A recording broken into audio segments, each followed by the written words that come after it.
Thanks, Gavyn, for joining us at the GAIM conference. I think that we are a very critical time. Just after the Greek elections, there's a lot of questions in the conference, a lot of uncertainties. We had this morning several panels just showing a very dark picture for the future. You've seen a lot of economic cycles. I'd like to have your perspective, and especially the feeling. I think that we had a poll this morning. We can comment those figures. Yeah. I think what is important is to get a feeling where do you think that Greece will exit? Not what would be the attitude of Germany? Where do you think we stand now, today, on the 19th of June? Well, we clearly are still facing a major problem with Greece. There's no doubt about that. When they form a new government, who knows whether they will be willing to stick to the terms that the Troika has imposed on Greece? Probably not. So the decision will come down to Germany and others. Are they willing to continue providing loans and liquidity to Greek banks, even if Greece does not fulfill its terms under the previous program? I think Germany has little choice. I think they'll have to continue to provide the liquidity. So I think Sunday was a turning point for Greece, where they stood back from the brink, and now they'll get help from the Europeans. And I don't think they are likely to leave the euro this year or next year. Right. That's also very critical, because we had during the conference yesterday a lot of panels with US investors or UK investors, and basically their concerns is to hold investment in euros. Yes. We're starting to see actually a run of capital not only from the weaker parts of the Eurozone to Germany, which we're still seeing, but from the Eurozone as a whole out of the euro particularly into the dollar. So you're right, viewed from an English-speaking part of the world, this looks like a potential existential crisis for the euro, and many investors are saying we'll avoid that at all costs. Now, that hasn't yet turned into a major run. Some of the questions that we posed to the audience today suggest the audience is bearish about the euro, but not yet in terms of looking at it in terms of a crisis.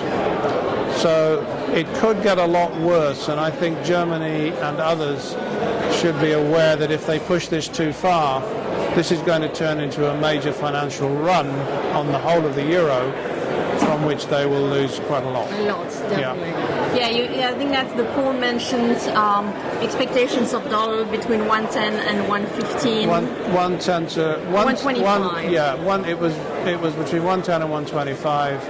Got the majority view, and the tail view was dominant in terms of a much weaker euro rather than a much stronger euro. So the audience was definitely bearish euro, a few were very bearish, and very few people were bearish the dollar against the euro. No, I think that's what we've seen in terms of the poll looking at chances for Spain to exit.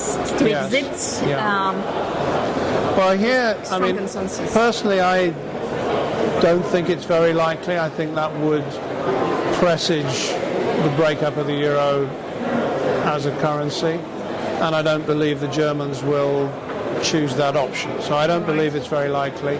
Look at the audience, the way they voted.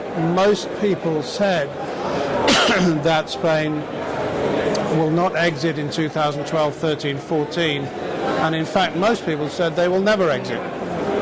So although there's a general bearishness about the current economic macro policy situation in the Eurozone, people are not extrapolating that to say the euro will actually break up. And that's why I posed that particular question, because I think it forces people to confront the issue, will the euro actually break up? And still, most people are saying no. My last question for you, Gavyn, you've been very close also to the political world. Do you have a sense whether they're very close to the markets, they get the information they need, or it's still very confusing how the market can react? There's always been too big a gap, in my opinion, between the markets and the political world. We obviously need a healthy separation, for sure, but there's scope for misunderstanding, I think. And I would say, actually, that's more serious a problem in the Eurozone than it is in the US or the UK, because in the US and the UK, markets tend to be regarded as an integral part of public life, really. Okay. In France, definitely not, and in Germany, probably not. They tend to regard markets as a bit of an intrusion, a slight pain in the neck. And being a market person, I don't like that. Okay.